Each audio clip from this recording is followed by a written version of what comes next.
सगरमाथा समाचारमा स्वागत छ। म केशव शर्मा। सुरुमा मुख्य समाचार। विपक्षी गठबन्धनलाई थप मजबुत बनाउने कांग्रेसको निष्कर्ष। अब कांग्रेसको लडाई अधिनायकवाद विरुद्ध भएको वरिष्ठ नेता पौडेलको भनाई। मनसुनको सक्रियतासँगै अझै जोखिम कायमै थप सतर्कता अपनाउन सुझाव। अहिलेसम्म बाढी पहिरोबाट ज्यान गुमाउनेको संख्या 16 पुग्यो। कोरोना भाइरसको संक्रमण गर्दै आज 2400 संक्रमित थपिए। निषेधाज्ञा खुकुलो पारेपछि काठमाडौँ उपत्यकामा चहलपहल बढ्यो। व्यापार व्यवसायलाई चलायमान बनाउने वातावरण बनाउन सरकारसँग माग। व्यवसाय ठप्प भएका बेलाको कर छुट गरिदिने आग्रह। र टोकियो ओलम्पिकमा नेपालबाट पलेसा गोवर्धन प्रतिनिधित्व गर्ने। पाराओलम्पिक स्पर्धामा नेपालको पहिलो सहभागिता।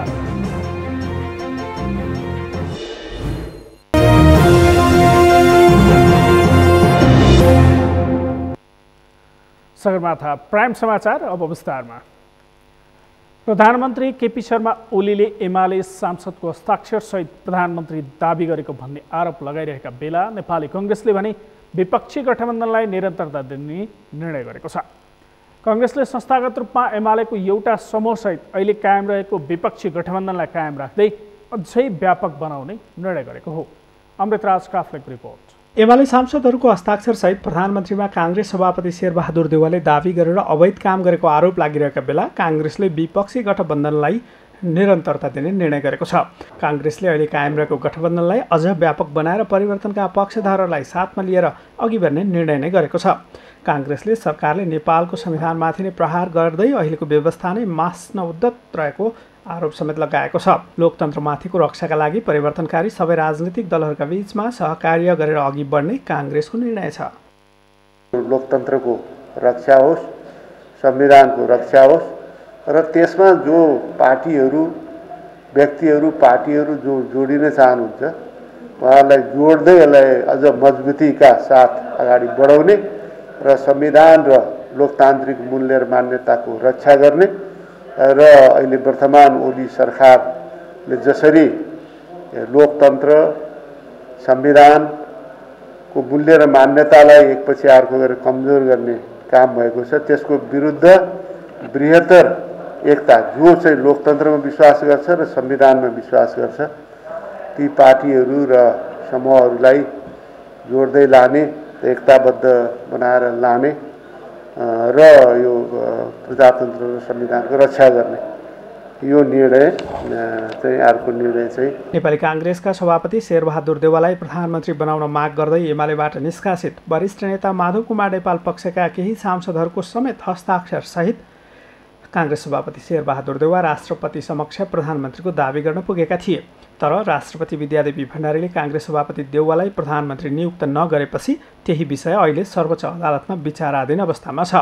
सर्वोच्चमा एमालेको नेपाल समूहसँगै अन्य दलका 146 जना सांसदहरू विघटन भएको प्रतिनिधि सभा पुनर्स्थापना गर्न र प्रधानमन्त्रीमा सभापति देउवालाई नियुक्त गर्न माग गर्दै रिट दायर गरेका छन्, जुन रिटमाथि असार 9 गतेदेखि निरन्तर सुनवाई हुने र असार मध्यसम्ममा फैसला आउने अपेक्षा समेत गरिएको छ। यस्तोमा प्रधानमन्त्री समेत रहेका एमाले अध्यक्ष केपी शर्मा ओलीले सभापति देउवालाई प्रधानमन्त्रीमा समर्थन गर्न हस्ताक्षर गरेका एमाले सांसदहरूको हस्ताक्षर फिर्ता भए पार्टी एकताको सम्भावना रहेको भन्दै एकताकै लागि आह्वान गरेका थिए।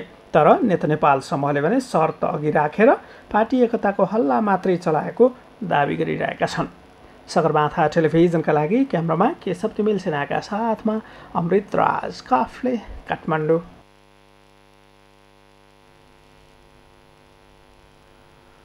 नेपाली कांग्रेसका वरिष्ठ नेता रामचन्द्र पौडेलले अहिले कम्युनिस्टको कसँग नभई अधिनायकवादको असँगको लडाई भएको बताउनु भएको छ।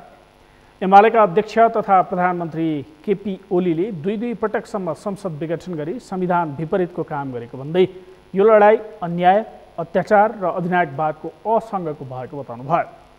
तनहुका स्थानीय पालिका तथा कोभिड अस्पताललाई स्वास्थ्य सामग्री लिएर गृह जिल्ला पुग्नुभएका नेता पौडेलले मुलुकमा अधिनायकवाद हावी हुँदा सबै राजनैतिक पार्टीहरूले मिलेर आन्दोलन हुने गरेको स्मरण गर्नुभयो। कम्युनिस्टको क भन्दा अधिनायकवादको अ सबभन्दा आपत्तिजनक हो। अधिनायकवादको असित हाम्रो बढी विरोध छ। हाम्रो विरोध अधिनायकवादको असँग छ, अत्याचारसँग छ, अधिनायकवादसँग छ, अन्यायसँग छ। यो कुरा सबै साथीहरूले मनन गर्नुपर्ने अवस्था आएको छ। नेता पौडेलले सङ्कटको सामना गर्न सक्ने नेतृत्व पार्टीलाई चाहिएको बताउनु भएको छ। राष्ट्र झुकाउन सक्ने नेतृत्व कङ्ग्रेसलाई आवश्यक रहेको बताउँदै उहाँले मुलुक नयाँ युगमा प्रवेश गरेको दावी पनि गर्नुभयो।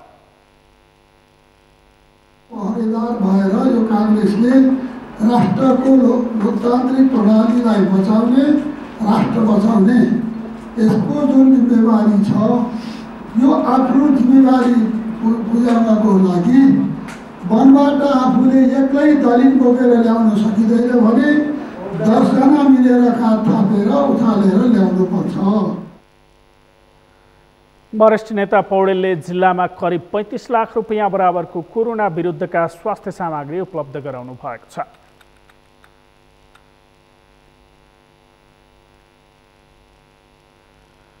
मनसुनको सक्रियतासँगै देशका विभिन्न स्थानमा आएको बाढी र पहिरोमा परि अहिलेसम्म 17 जनाको मृत्यु भएको छ। 22 जना बेपत्ता छन्, उनीहरूको खोजी जारी छ। 19 जना घाइतेको विभिन्न अस्पतालमा उपचार भइरहेको छ भने 229 घरमा क्षति पुगेको छ। अझै मनसुनको सक्रियता रहने भएकाले थप सतर्कता अपनाउन आग्रह गरिएको छ। मनसुन सक्रिय भएसँगै देशभर भारी वर्षा भएको छ। भारी वर्षाका कारण देशका विभिन्न ठाउँमा बाढी र पहिरो गएको छ, जसका कारण हालसम्म 17 जनाको मृत्यु भएको छ भने 22 जना बेपत्ता भएका छन्। राष्ट्रिय आपतकालीन कार्य सञ्चालन केन्द्रका अनुसार जेठ 31 गतेदेखि आजसम्म 132 घर पूर्ण र 97 घरमाथि आंशिक क्षति पुगेको छ।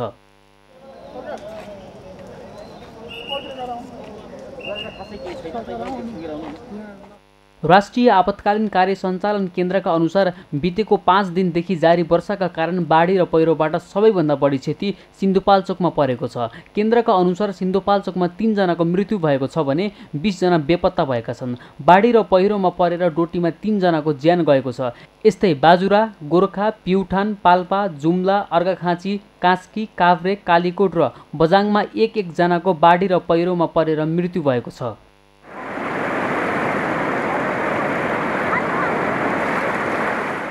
भारी वर्षाका कारण गएको बाढी र पहिरोले मनाङमा 59 घर पूर्ण रूपले क्षति भएका छन् भने 20 वटा घरमाथि आंशिक क्षति पुगेको छ।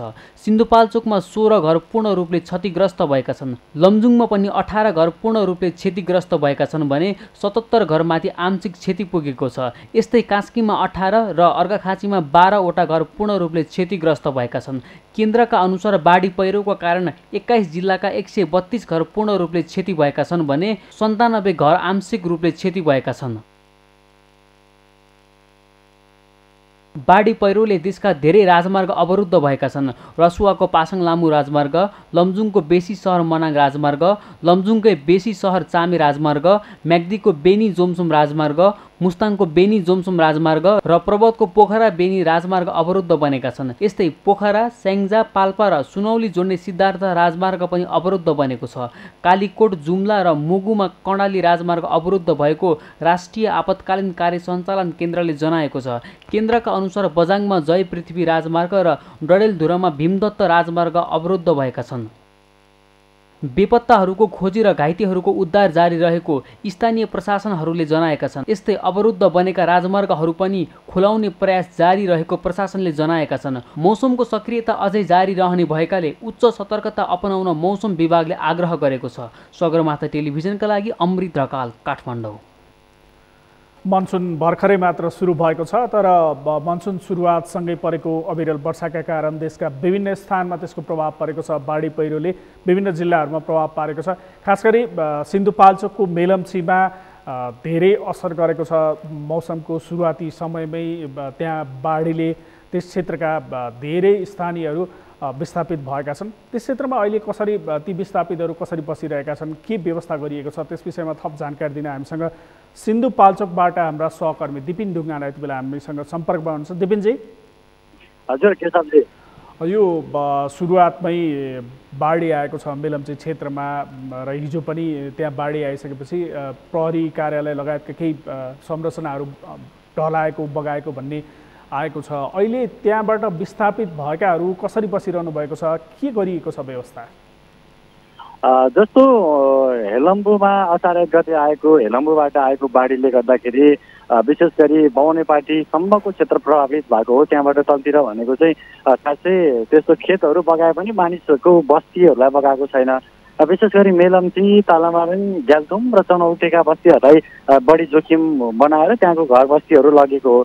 यसरी हेरिरहँदाखेरि मेलम्चीको कुराकानी पहिलो गर्नुपर्दाखेरि मेलम्चीमा जति पनि जोखिममा हुनुहुन्थ्यो उहाँहरू अहिले इन्द्रेश्वरी स्कुलको प्राङ्गणमा र स्कुलका विद्यालयका कक्षा कोठामा बसिरहनु भएको छ भने कतिपयले अलिकति सुरक्षित स्थानमा गएर व्यक्तिको घर भाडामा लिएर कोठामा पनि बसिरहनु भएको छ भने कतिपय चाहिँ छरिएर गाउँ गाउँतिर आफन्तसम्म गएर डेरा लिएर पनि बसिरहेको अवस्था छ। त्यसै गरी हेलम्बु चनौटेतिरका कुराकानी गर्नुपर्दाखेरि जहाँ चाहिँ अलिकति सुरक्षित छ, जस्तो बाढीबाट सुरक्षित भएर मात्रै पनि भएन, पहिरोको पनि त्यतिकै जोखिम छ विभिन्न ठाउँमा। सबै ठाउँबाट सुरक्षित हुने गरी आफन्तकोमा र गाउँमा गएर छरिएर बसेको अवस्था छ। कसैले पनि ती पीडितहरूको लागि एक ठाउँमा एकीकृत हिसाबले राखेको अवस्था छैन। त्यहाँ पहिरो बाढी आइसकेपछि त्यहाँ त हेलिकप्टरहरू थुप्रै गएका थिए स्थलगत निरीक्षणका लागि, तर राहत चाहिँ अथवा त्यो बस्ती जहाँ डुबेका छन् भवनहरू त्यस्तै गरेर खेतीयोग्य जमिन बाढीले गर्दा बगाएको छ, ती स्थानीयहरूका लागि जस्तो स्थानीय सरकार छ, सङ्घ छ, प्रदेश छ, अहिले त्यसलाई स्थानान्तरण गरिनुपर्छ अथवा उहाँहरूलाई लामो समयसम्म बसाउनका लागि के गरिनुपर्छ अथवा के गर्न थालेका छन् त्यहाँका स्थानीय तहदेखि सङ्घ प्रदेश सबैले चाहिँ त्यो खालको योजना बनाएका होलान्, के भन्छन्? यस्तो छ, यो चाहिँ सिन्धुपाल्चोकमा चाहिँ गत वर्ष पनि मेलम्ची क्षेत्र भन्दा पनि गत वर्ष 12 विषे जुगल क्षेत्रहरू बढी प्रभावित भएको थियो।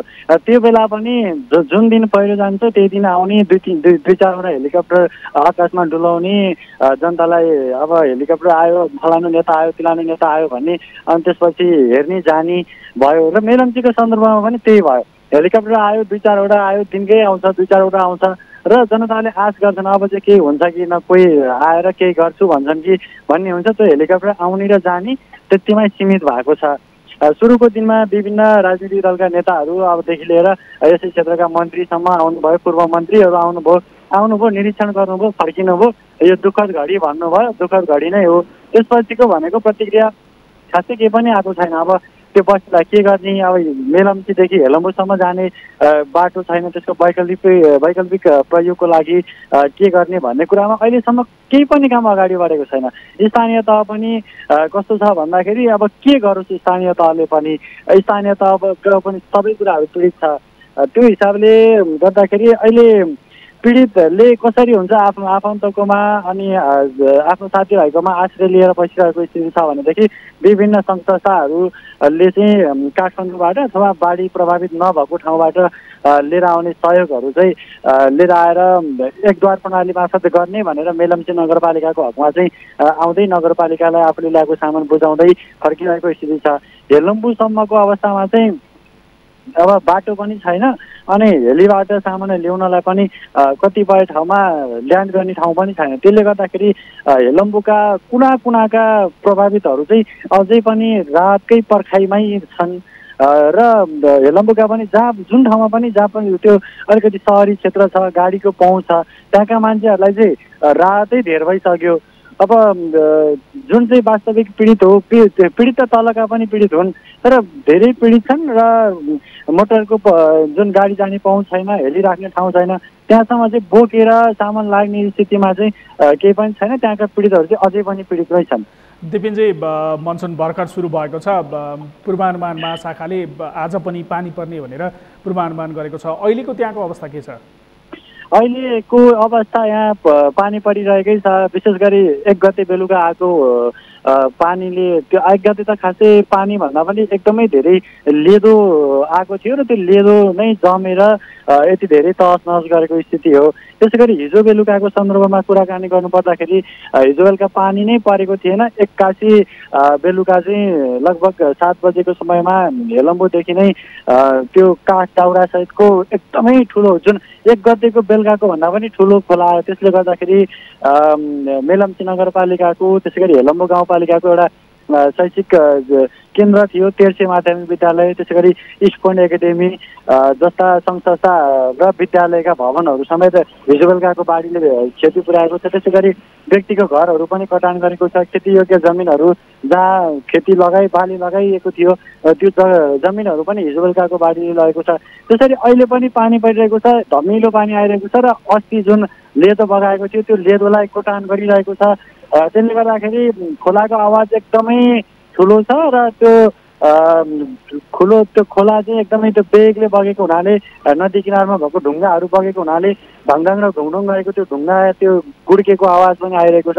त्यसैले नदी क्षेत्रमा बस्नेहरू नदीबाटलाई राम्रैसँग निहाल्न सक्नेहरू चाहिँ एकदमै त्रासमै छन्। हस् दिपिनजी, धन्यवाद जानकारीका लागि। उहाँ हुनुहुन्थ्यो सिन्धुपाल्चोकबाट हाम्रा सहकर्मी दिपिन ढुङ्गाना। मेलम्ची क्षेत्रको अहिलेको अवस्थाका बारेमा जानकारी गराउनु हुँदै अब बाँकी समाचार। हेलम्बु गाउँपालिकामा रहेको इलाका प्रहरी कार्यालय गैराती मेलम्ची खोलामा आएको बाढीले ढलाएको छ। भवनसँगै केही सामानहरू पनि बगाएको इलाका प्रहरी कार्यालयमा कार्यरत हवलदार इन्द्र अधिकारीले जानकारी दिनुभयो। यसैगरी बाढीले ग्याल्थुम बजारमा रहेको इस्ट पोइन्ट एकाडेमी नामक बोर्डिङ स्कुलको भवन पनि ढलाएको स्थानीय हस्तपण्डितले जानकारी दिनुभएको छ।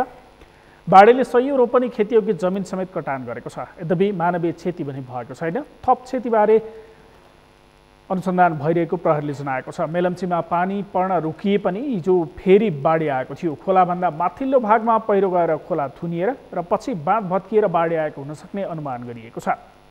मेलम्चीमा बाढी प्रभावितलाई अस्थायी बास र राहतको सामान्य व्यवस्था मिलाइए पनि राहत पुर्याउन कठिनाइ भएको छ। बाढीले सडकसँगको सम्पर्क विच्छेद गरिदिएपछि हेलम्बुमा हेलिकप्टरबाट हिजो र अस्ति केही राहत सामग्री खसालिएको थियो। तर त्यो पर्याप्त नभएको सिन्धुपाल्चोकका प्रमुख जिल्ला अधिकारी अरुण पोखरेलले बताउनुभयो। उहाँका अनुसार हेलम्बुका बाढी पहिरो पीडित कसरी बसिरहेका छन् भन्नेबारे पत्ता लगाउन गाह्रो भएको छ। हेलम्बु जस्तै 5 पोखरी, याङ्ग्री र लार्के क्षेत्रमा पनि राहत पुर्याउन समस्या भएको छ। 5 पोखरी थापाल गाउँपालिका 2 का वडा अध्यक्ष पासाङ तामाङले याङ्ग्री, टासिबा, सुनचौर र मैखर्कका 68 परिवार बाढी पहिरोले विस्थापित भएको जानकारी दिनुभएको छ।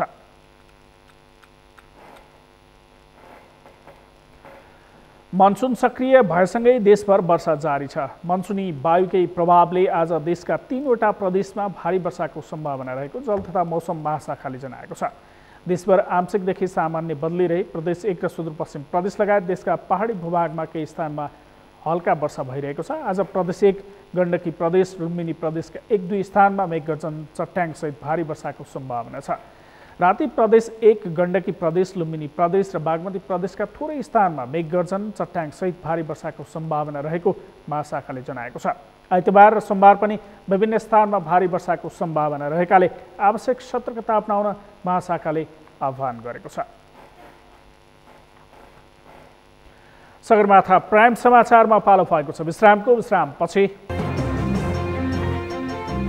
कोरोना भाइरसको संक्रमण घट्दै आज 2400 संक्रमित थपिए। निषेधाज्ञा खुकुलो पारेपछि काठमाडौँ उपत्यकामा चहल पहल बढ्यो।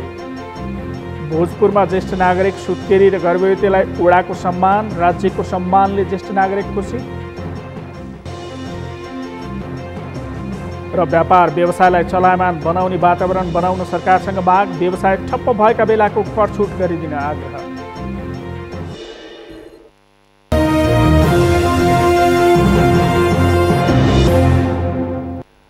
विश्रामपछि सगरमाथा प्राइम समाचारमा स्वागत छ। अब बाँकी समाचार। नेपालमा आज थप 2401 जनामा कोरोना पुष्टि भएको छ। देशभर गरिएको 7010 PCR परीक्षणका क्रममा 1688 र 4686 एन्टिजेन परीक्षणका क्रममा 713 जनामा कोरोना पुष्टि भएको स्वास्थ्य मन्त्रालयले जनाएको छ। यो सँगै नेपालमा कोरोना संक्रमितको सङ्ख्या 6,45,209 पुगेको छ। यस्तै कोरोनाका कारण थप 34 जनाको मृत्यु भएको छ। यो सँगै नेपालमा कोरोनाका कारण मृत्यु हुनेको सङ्ख्या 8,675 पुगेको छ। यस्तै थप 3,660 सङ्क्रमित कोरोनामुक्त हुँदा हालसम्म नेपालमा 5,53,342 जना कोरोनामुक्त भएका छन्। हाल नेपालमा 57,618 सक्रिय सङ्क्रमित आइसोलेसन र 441 जना क्वारेन्टिनमा छन्। यस्तै हालसम्म 32,62,589 PCR र 1,38,313 एन्टिजेन परीक्षण गरिएको छ।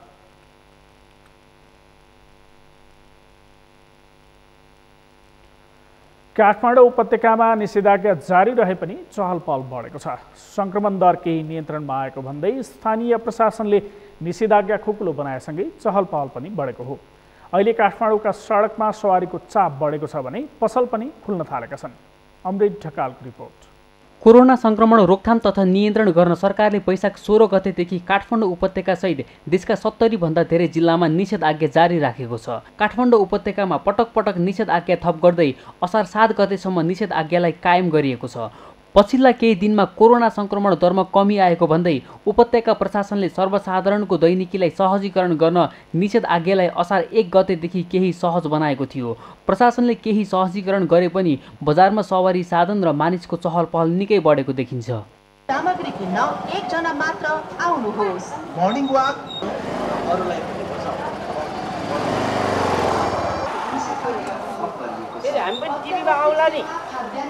वैशाख 15 गतेदेखि बन्द भएका पुस्तक पसल बिहान 11 बजेसम्म खोल्न दिइएको छ। निर्माण सामग्री ढुवानी गर्ने सवारी साधनलाई पनि साँझ 4 बजेदेखि सञ्चालनमा ल्याइएको छ। यस्तै हार्डवेयर पसल पनि साँझ 4 बजेदेखि सञ्चालनमा आएका छन्। यसै कारणले गर्दा पनि बजारमा चहल पहल देखिएको छ।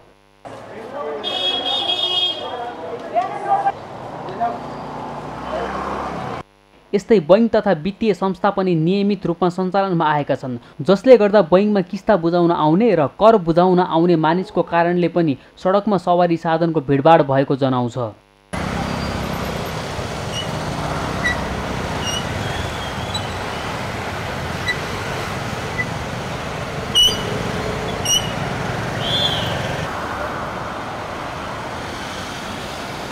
अहिले पनि कोरोना संक्रमण दर पूर्ण रूपले घटेको छैन। कडा पारिएको निषेधाज्ञाले संक्रमणमा केही कमी आएको हो। त्यसैले अत्यावश्यक काममा बाहेक भिडभाडमा नगई हामी आफै सुरक्षित हुन आवश्यक छ। सगरमाथा टेलिभिजनका लागि क्यामेरामा सन्तोष छेत्रीका साथमा अमृत ढकाल, काठमाडौँ। नेपालमा अक्सिजनकै अभावका कारण सयौंले ज्यान गुमाएको अवस्थामा मध्य र सुदूरपश्चिमका 12 जिल्लामा अक्सिजन कन्सन्ट्रेटर वितरण गरिएको छ। नेपाल सरकार, जनस्वास्थ्य मन्त्रालयको उपस्थिति र community partner USA, CPI, MIT foundation तथा भृकुटी देवी ट्रस्ट नेपालको सहयोगमा 3.25 करोड रुपैयाँ बराबरको अक्सिजन कन्सन्ट्रेटर वितरण गरिएको हो। बाँकेबाट मधु पौडेलको रिपोर्ट। कोरोना महामारीको अवस्थामा बाँके लगायत नेपालका विभिन्न जिल्लामा अक्सिजन अभावका कारण सयौंले ज्यान गुमाए, जसले गर्दा अक्सिजन उत्पादन गर्ने मेसिनहरूको अति नै महत्त्व देखिएको छ। अक्सिजनको अभावका कारण कसैले पनि ज्यान गुमाउन नपरोस् भन्ने हेतुले जिल्लाहरूमा अक्सिजन कन्सन्ट्रेटर बैङ्क स्थापना गर्ने नयाँ अवधारणा आएको छ। सोही अवधारणा अन्तर्गत नेपाल सरकार जनस्वास्थ्य मन्त्रालयको उपस्थितिमा community partner USA, MIT foundation तथा भृकुटी देवी ट्रस्ट नेपालको सहयोगमा बाँके लगायत मध्य र सुदूरका विभिन्न 12 जिल्लामा 3.25 करोड बराबरको अक्सिजन कन्सन्ट्रेटर वितरण गरिएको छ। र सुदूरपश्चिमका 12 वटा जिल्लामा प्रत्येक जिल्लालाई 20 वटाको हिसाबले अक्सिजन कन्सन्ट्रेटरहरू लिएर आएका छौँ। यसको चाहिँ एउटा पर युनिट चाहिँ 1 लाख रुपैयाँ जति पर्छ र 240 वटा युनिट छ। र हामीले चाहिँ यो CPI को चाहिँ अमेरिकाबाटै ढुवानी गरेको, त्यसमा ढुवानीको खर्चहरू सबै जोड्दाखेरि चाहिँ र यो N95 मास्कहरू सबै जोड्दाखेरि यसमा 3.25 करोड रुपैयाँको जतिको चाहिँ हाम्रो खर्च चाहिँ। अक्सिजन कन्सन्ट्रेटर प्राप्त गरेपछि अबका दिनमा अक्सिजनको अभाव नहुने भएपछि मानिसहरू अक्सिजन नपाएर मृत्यु नहुने कुरामा ढुक्क देखिन्छन्। सुर्खेत जिल्ला स्वास्थ्य प्रतिनिधि। यो राम्रै सुचारू तरिकाले भइरहेछ।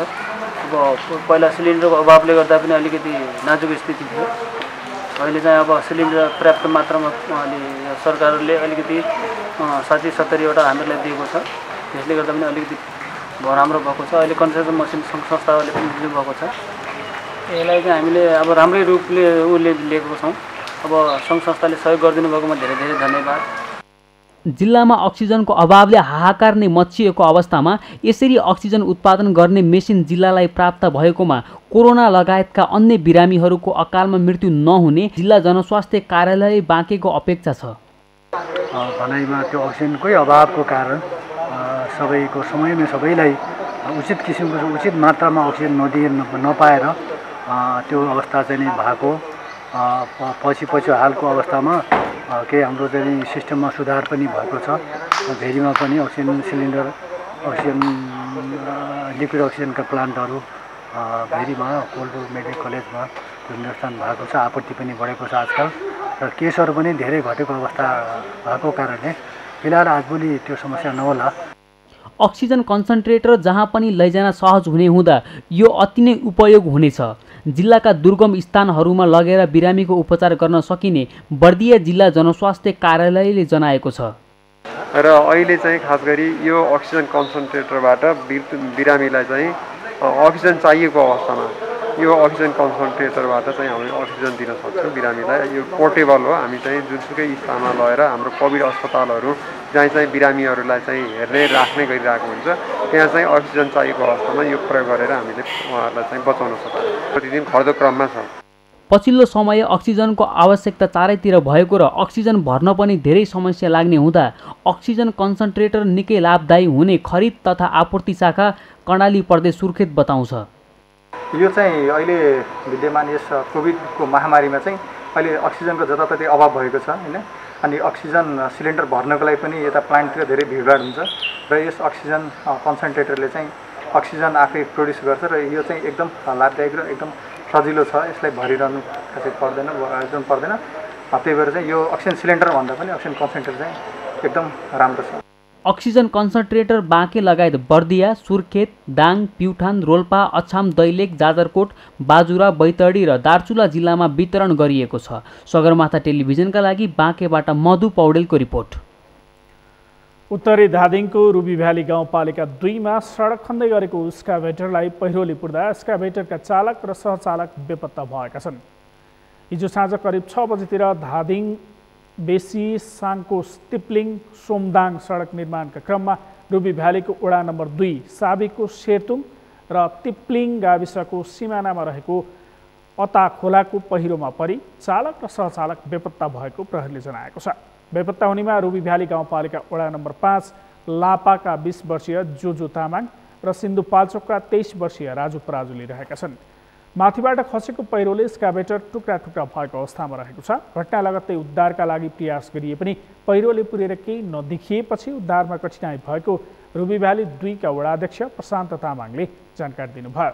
बेपत्ताहरूको खोजबिनका लागि जिल्ला प्रशासन कार्यालयले हेलिकप्टर माग गरेको जनाएको छ। भौगोलिक विकटताका कारण स्थलगत खोजबिनमा कठिन भएकाले हेलिकप्टर मगाइएको जिल्ला प्रशासन कार्यालय धादिङले जनाएको छ।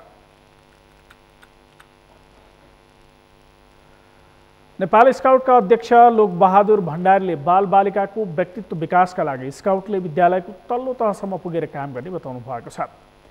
शनिबार नेपाल स्काउटको 70औं स्थापना दिवसको अवसरमा अध्यक्ष भण्डारीले बालबालिकाको व्यक्तित्व विकास वृद्धि गर्दै सफल व्यक्ति बन्नका लागि स्काउटको आवश्यकता छ भन्ने कुरा विद्यालयको तल्लो तहसम्म पुगेर बुझाउनु बताउनु भएको हो। उहाँले विद्यालय तहको पाठ्यपुस्तकमा समेत स्काउटको बारेमा राखिएको र बजेटमा पनि स्काउटलाई विद्यालयमा पुर्याउने कुरा आएको उल्लेख गर्दै शिक्षकहरूलाई तालिम दिएर विद्यार्थीहरूलाई स्वयंसेवी भाव जगाउने बताउनु भयो। आइसकेको छ। यो ढङ्गले अब क्रमिक रूपमा सबै तहमा माथिल्लो तहमा माध्यमिक शिक्षा चाहिँ स्थानीय तहमा रहने भएको कारणले पनि स्थानीय शिक्षासँग हाम्रो त्यहाँको स्थानीय कमिटीहरू जोडिन्छ। अब माध्यमिक शिक्षासँग माध्यमिक विद्यालयको शिक्षासँग त्यसको अनौपचारिक शिक्षासँग हामी जोडिन्छौँ र त्यो पाठ्यक्रमको माध्यमबाट त्यहाँ स्काउट तालिम दिएर टिचरहरूलाई हामी त्यहाँनिर चाहिँ हामी त्यो प्रत्येक अतिरिक्त कक्षाहरूको रूपमा चाहिँ प्रत्येक शुक्रबार हामी त्यो कक्षाहरू सञ्चालन गर्छौँ। त्यो कक्षा सञ्चालन गर्नका लागि हामी शिक्षकहरूलाई तालिम दिन्छौँ। त्यो तालिम प्राप्त गरेको शिक्षकहरूले चाहिँ अब त्यहाँ बालबालिकालाई अनौपचारिक शिक्षा माध्यम मार्फत धेरैलाई सकारात्मक खालको सोच वास्तवमा लिडरसिप डेभलपमेन्ट उनीहरूलाई कमिटीमा काम गर्ने स्वयंसेवी भाव बढी जागृत गराउने काम चाहिँ त्यो ढङ्गले हुन्छ। र अध्यक्ष भण्डारीले समाजमा स्काउटको आवश्यकता र महत्त्व बढ्दै गएको बताउनु भयो। समाजमा स्वयंसेवा गर्नेहरू घट्दै गइरहेका बेला स्काउटले समाजका विकृति र विसङ्गतिका विरुद्ध जुझ्नका लागि अग्रसर बनाउँदै सकारात्मक सोचका साथ स्वयंसेवी बनाउने गरेको बताउनु भयो। केही समय अघिसम्म निष्क्रिय देखिएको नेपाल स्काउटको पछिल्लो समय आफ्नो सक्रियता देखाएको छ। देशभरको स्थानीय तहसम्म आफ्नो संरचनालाई पुर्याउँदै हाल कोरोनाको महामारीमा पनि स्काउटले स्वयंसेवी भूमिका खेलेको छ। स्काउटको स्थापना दिवसका अवसरमा प्रधानमन्त्री केपी शर्मा ओलीले शुभकामना सन्देश दिँदै स्काउटलाई 13,000 सामुदायिक विद्यालयमा छुट्टै इकाइको रूपमा स्थापना गर्ने प्रतिबद्धता जनाउनु भएको छ। सगरमाथा प्राइम समाचारमा पालो भएको छ विश्रामको। विश्रामपछि व्यापार व्यवसायलाई चलायमान बनाउने वातावरण बनाउन सरकारसँग माग। व्यवसाय ठप्प भएका बेलाको कर छुट गरिदिन आग्रह र टोकियो ओलम्पिकमा नेपालबाट पलेसा गोवर्धनले प्रतिनिधित्व गर्ने पारालिम्पिक स्पर्धामा नेपालको पहिलो सहभागिता।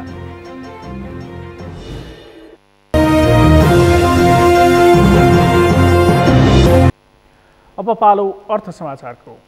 अर्थ समाचारका प्रायोजक हो आफ्नो विश्वास हो त्रिशक्ति सिमेन्ट। व्यापार व्यवसाय सञ्चालनमा सहजीकरण गरिदिन चितवनका व्यापारी व्यवसायीले माग गरेका छन्। लामो समयको निषेधाज्ञाले व्यापार व्यवसाय ठप्प भएको भन्दै व्यवसायले आर्थिक क्षेत्रलाई चलायमान बनाउन सरकारले सहयोग गर्नुपर्ने बताएका छन्। नयाँ बजेटमा विभिन्न राहत प्याकेज आएको भन्दै उनीहरूले करमा पनि छुटको व्यवस्था गर्न माग गरेका छन्। चितवनबाट राजु सापकोटाको रिपोर्ट। चितवनका उद्योगी व्यवसायीले करमा राहत दिन सरकारसँग माग गरेका छन्। निषेधाज्ञा खुले लगत्तै कर तिर्न नसकिने उनीहरूको भनाइ छ। उद्योगी तथा व्यवसायीहरूको प्रतिनिधिमूलक संस्थाहरूले करको मामिलामा लचक बन्न तीनै तहका सरकारको ध्यानाकर्षण गराएका छन्। असार 25 गतेसम्मको समय सीमामा उद्योगी व्यवसायीहरूले कर तिर्न नसक्ने चितवन चेम्बरको ठहर छ। यो अहिले सरकारले यो बेलामा भर्खरै अझ राम्रोसँग निषेधाज्ञा खुकुलो नि भइसकेको अवस्था छैन। त्यो कारणले गर्दाखेरि भर्खरै करको लागि ताकेता गर्नु, फोन गर्नु, एसएमएस गर्नु यो राम्रो होइन जस्तो लाग्छ मलाई। र अहिले पनि सरकारले अझ आम पब्लिकलाई खोप उपलब्ध गराउन नसकिरहेको अवस्था र सम्पूर्ण नागरिक व्यापारी लगायत नागरिक नै निराशजनक भएको अवस्थामा फेरि कर थोपारेर छिटोभन्दा छिटो कर तिर्नु भन्ने कुरा चाहिँ हामी यसको घोर भर्त्सना गर्न चाहन्छौँ।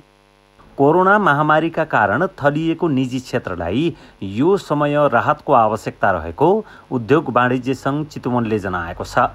अवस्थाको प्रतिकूलतालाई मूल्याङ्कन गरी सम्बन्धित पक्षले राहत दिनेमा सङ्घको विश्वास छ। विगतमै पनि यसबारे सरोकारवालाको ध्यानाकर्षण गराइसकिएको सङ्घको भनाइ छ। र हामीले कस्तो तरिकाबाट अगाडि बढ्नुपर्छ भनेर यहाँ जिल्ला प्रशासन र स्थानीय तहसँग समन्वय गरेर हामी छलफलमा छौँ। र यसले जुन करको कुराहरू ल्याउनु भएको छ यो कर चाहिँ हामीले अब तिर्नको लागि चाहिँ थप अवधि हामीलाई दिनुपर्छ भन्ने निजी क्षेत्रको स्पष्ट धारणा छ। हाम्रो जिल्ला नगर 110 वटा उद्योग वाणिज्य सङ्घको धारणा एउटै छ र महासङ्घको धारणा पनि त्यही नै छ। र चितवनको आर्थिक रूपान्तरणमा यसले क्रियाशीलता ल्याउनको लागि चाहिँ कम्तीमा पनि अब चाहिँ लकडाउन गर्नुहुन्न, यसलाई खुकुलो रूपमा चाहिँ अगाडि बढाउनुपर्छ, जसले गर्दाखेरि चितवनको आर्थिक क्रियाशीलताले यहाँको आर्थिक विकासमा महत्त्वपूर्ण भूमिका राख्छ भन्ने नै हामीले लागेको छ। कोरोना महामारीले थलिएर पुनः पुरानै लयमा फर्किन लागेको अर्थतन्त्र दोस्रो लहरका कारण फेरि थलिन पुगेको भन्दै यो तथ्यलाई नजरअन्दाज गर्न नमिल्ने चितवन उद्योग सङ्घको मत छ। करको सवालमा कुनै करकाप नगरी मनज्ञ समय उपलब्ध गराएर अघि बढ्न सङ्घको सुझाव छ। कर बाहेकको सवालमा राहतको प्याकेज नै माग गरिएको सङ्घले जनाएको छ। राहतको लागि त हामीले एकमुष्ट रूपमा अब मोनिटरी पोलिसीबाट के कुरा चाहिँ अब सम्बोधन हुनुपर्छ भनेर लेखेर दिएका छौँ। यो चाहिँ गरेको कुराको चाहिँ सामान्य जे हिसाब छ हिसाब बुझाइदिने मात्रै कुरा हो। राहतको विषयमा त हामीले रिफाइनेन्सका कुराहरू गर्नुपर्छ, जो पोहोर पनि गरिएको थियो, रिसेड्युलिङका कुराहरू गर्नुपर्छ भनेका छौँ। उद्योगहरूलाई एकदम सहुलियतपूर्ण रेटमा इन्ट्रेस्ट रेटमा चाहिँ ऋण दिनुपर्छ भनेका छौँ। अनि अहिले दिइएको चाहिँ जुन ऋण दिइन्छ थप ऋण मागेका छौँ, त्यो थप ऋण चाहिँ आफ्टर 2 इयर्स मात्रै त्यसको टर्म लोन चाहिँ किस्ता तिरिने गरी चाहिँ त्यसलाई एक्सटेन्ड गरिदिनु पर्यो र अहिले भइरहेका टर्म लोनहरूलाई पनि एक्सटेन्ड गरिदिनुपर्छ भनेर यी यावत लगायतका अरू पनि मागहरू सहित हामीले मोनिटरी पोलिसीमा यो आउनुपर्छ भनेर त भन्ने नै छौँ र त्यो पठाइ पनि सकेका छौँ। सरकारले कर तिर्नका लागि आगामी असार 25 गतेसम्मको समय सीमा निर्धारण गरेको छ। जिल्लामा जारी निषेधाज्ञा 10 गतेसम्मै लम्बिएको छ। यस्तोमा 15 दिनमै पैसा जोहो गर्न नसकिने साना व्यवसायीहरूले स्पष्ट पारेका छन्। क्यामेरामा कीर्तन तिवारीका साथमा चितवनबाट राजु सापकोटाको रिपोर्ट। सगरमाथा प्राइम समाचारको अन्त्यमा मुख्य समाचार फेरि एकपटक। विपक्षी गठबन्धनलाई थप मजबुत बनाउने कङ्ग्रेसको निष्कर्ष। अब कङ्ग्रेसको लडाई अधिनायकवाद विरुद्ध भएको वरिष्ठ नेता पौडेलको भनाई।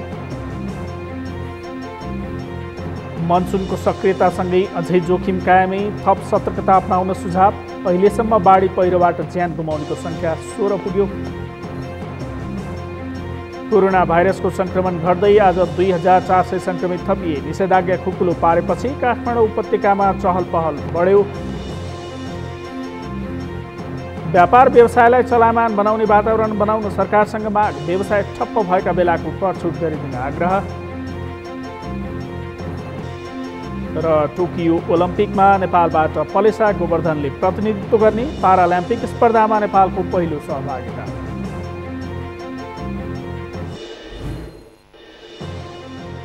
हवस् त, सगरमाथा प्राइम समाचार अहिलेलाई सकियो। तपाईँ समाचार बुलेटिनका साथै सगरमाथा टेलिभिजनका सम्पूर्ण कार्यक्रम www.sagarmatha.tv मा पनि पढ्न र हेर्न सक्नुहुनेछ। साथै युट्युबमा youtube.com सगरमाथा टिभी नेपालमा हेर्न सक्नुहुनेछ। हामीलाई फेसबुकमा पनि facebook.com/still नेपालमा फलो गर्न सक्नुहुनेछ। समाचारको शिखर, नेपालको गौरव, नेपालको पहिलो न्युज च्यानल सगरमाथा टेलिभिजन हेर्दै गर्नुहोला। नमस्कार।